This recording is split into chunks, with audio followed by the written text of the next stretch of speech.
Hello there and welcome to Key Stage 2 Algebra. So here we have to find out what the missing letter or what the letter actually stands for in this case. So here we have a question. So I'll give you a few examples of algebra. So 3a stands for 3 multiplied by a, okay, which is the answer 12, and we need to work out what a stands for.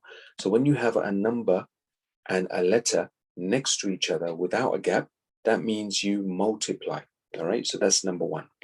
Number two is, let's say, for example, if it was 3 over a, that means that you divide. So it will be 3 divided by a. So these are just examples. I'm just showing you examples at the moment of what these different types of algebraic equations could mean. So you could also have a different type of equation.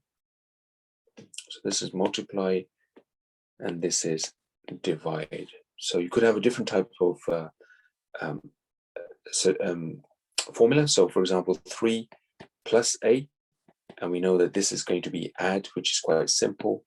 Or you could have 3 minus a, which obviously stands for minus. Okay, so in this case, we've got the equation 3a equals 12. So 3a equals 12, and that means 3 multiplied by a equals 12.